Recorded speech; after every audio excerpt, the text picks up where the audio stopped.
اس کے بعد دوسری چیز اسی اختلاف کے معاملے میں کہ اختلاف رائے کے اظہار سے پہلے کھلے دل سے کھلے ذہن کے ساتھ اس بات کو اچھے انداز سے جانچ لیا جائے، پرکھ لیا جائے، اس کو ہر ایک اینگل سے دیکھ لیا جائے جس سے آپ اختلاف کر رہے ہیں، جس کی بات سے آپ اختلاف کر رہے ہیں اس کی بات کو آپ اچھے انداز سے جانچ لیں کہ وہ کہہ کیا رہا ہے، ٹھیک؟ کیونکہ بسا اوقات ایسا ہوتا ہے کہ ہم سامنے والے کی پوری بات سنتے بھی نہیں ہیں، سامنے والے کا پورا موقف جانتے بھی نہیں ہیں، ہمیں معلوم بھی نہیں ہوتا کہ یہ اس بارے میں موقف کیا رکھتا ہے، مکمل طور پہ ہم نے اس کو نہیں دیکھا ہوتا، لیکن ہم اختلاف کر بیٹھتے ہیں۔ وجہ کیا ہوتی ہے کہ بھائی یہ میرے مسلک کا نہیں ہے، اور یہ میری برادری کا نہیں ہے، یہ میری پارٹی کا نہیں ہے، اور اس سے جو ہے وہ چونکہ میرا ایک معاملہ چل رہا ہے پہلے ہی، تو لہٰذا اس کی بات تو سننی ہی نہیں ہے۔ اور جب اس طرح کا معاملہ ہوتا ہے کہ آپ سامنے والے کی بات ہی سننے کے لیے تیار نہ ہو، یا سامنے والے کا پورا موقف ہی نہ جان سکیں آپ، اور اختلاف کر بیٹھیں، تو بسا اوقات جو ہے وہ شرمندگی کا سامنا کرنا پڑتا ہے کہ جیسے ہی وہ اپنے موقف کی پوری وضاحت کرے گا جس سے آپ نے اختلاف کیا ہے،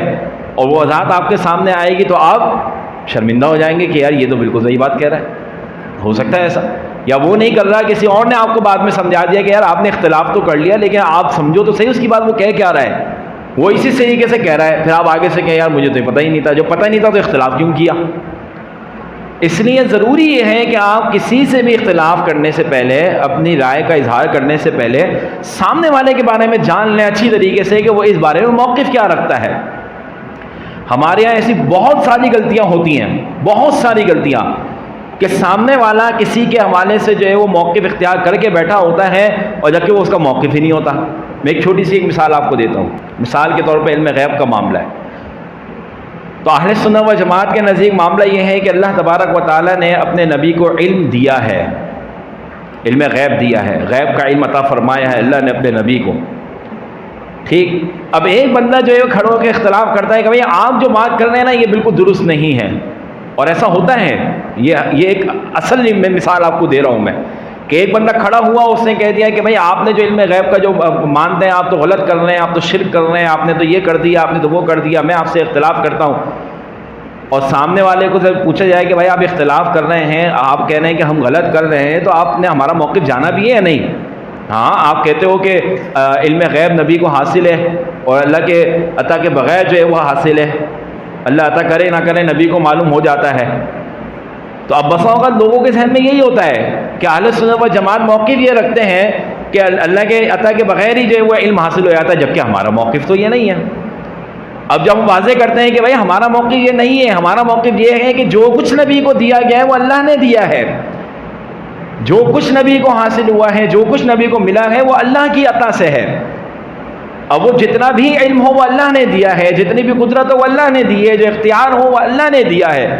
اب چونکہ سامنے والے نے چونکہ ہمارا موقف پورا طور پہ سمجھا نہیں ہوتا، اور وہ کھڑے ہو کے اختلاف کرتا ہے اور حکم لگا دیتا ہے، اور جب اس کی یہ وضاحت ملتی ہے تو پھر شرمندہ ہوتا ہے۔ اس لیے ضروری یہ ہے کہ جب آپ کسی سے اختلاف کریں تو سامنے والے کا مکمل موقف جان لینا چاہیے کہ وہ سامنے والا موقف کیا رکھتا ہے، اس کی بات پہ غور کر لینا چاہیے، اس کو ہر انداز سے ہر اینگل سے دیکھ لینا چاہیے کہ یہ جو بات کہہ رہا ہے یہ کتنی % درست ہے، کتنی بات غلط ہے۔ بسا اوقات آپ کو کسی نے بات کوئی کہی وہ 80% درست ہوتی ہے، 20% غلط ہوتی ہے، ہم کہتے ہیں یہ پوری بات ہی غلط ہے، جبکہ پوری بات غلط نہیں ہوتی ہے۔